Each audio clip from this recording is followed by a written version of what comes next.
ഒരു 10 രൂപ തരാമോ? 10 പേർക്കെങ്കിലും ഈ വീഡിയോ ഷെയർ ചെയ്യാമോ? അഡ്വക്കേറ്റ് സഅദ് സഖാഫിയാണ് സംസാരിക്കുന്നത്. ബീഹാറിലെ മാലിഗാവ് എന്നൊരു ഗ്രാമത്തിൽ യത്തീം കുട്ടികളുടെ വീട് നിർമ്മാണത്തിന്റെ വീഡിയോ ഞാൻ മുമ്പ് ചെയ്തിരുന്നു.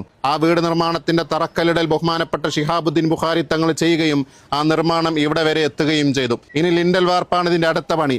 ഇൻഷാ അല്ലാഹ് നിങ്ങൾ ഇതുവരെ കൂടെ നിന്നപ്പോൾ ഇതിന്റെ പണി ഇത്ര പൂർത്തിയാക്കാൻ കഴിഞ്ഞുവെങ്കിൽ ഏതാനും മാസങ്ങൾക്കുള്ളിൽ ഈ പാവപ്പെട്ട കുട്ടികൾക്ക് സുരക്ഷിതമായൊരിടത്തേക്ക് മാറി താമസിക്കാൻ കഴിയും. യത്തീം കുട്ടികളുടെ സംരക്ഷണം നമ്മുടെ മുഴുവൻ ഉത്തരവാദിത്തമാണ്. ജഅഫർ റളിയല്ലാഹു അൻഹു യുദ്ധത്തിൽ വഫാത്തായ സമയത്ത് അവിടുത്തെ ഭാര്യ വന്ന് മുത്തുനബിയോട് ആവലാതി പറഞ്ഞു, ഇനി എന്റെ മക്കൾക്ക് ആരാണ് എന്നത്. മുത്തുനബി അവിടുന്ന് മറുപടി പറഞ്ഞത്, ഇനി നിങ്ങളുടെ മക്കളുടെ പിതാവായി ഞാൻ ഉണ്ടാകുമെന്നതാണ്. ആ മുത്തുനബി സല്ലല്ലാഹു അലൈഹി വസല്ലമയുടെ സമുദായമായ നമ്മൾ യത്തീം കുട്ടികളെ ഏറ്റെടുക്കുക എന്നത് നമ്മുടെ ഉത്തരവാദിത്തമായി കാണണം. ഇൻഷാ അല്ലാഹ് ഇനിയും എന്റെ കൂടെ നിങ്ങൾ നിൽക്കുകയാണെങ്കിൽ ഈ ഒരു വീടിന്റെ പണി എത്രയും പെട്ടെന്ന് പൂർത്തിയാക്കാൻ കഴിയും. ഇതുവരെ സഹായിച്ച ഓരോരുത്തർക്കും അല്ലാഹു അർഹമായ പ്രതിഫലം നൽകട്ടെ. ഇനിയും ഇതിലേക്ക് സഹായിക്കാനുള്ള നല്ല മനസ്സ് അല്ലാഹു കൊടുക്കട്ടെ.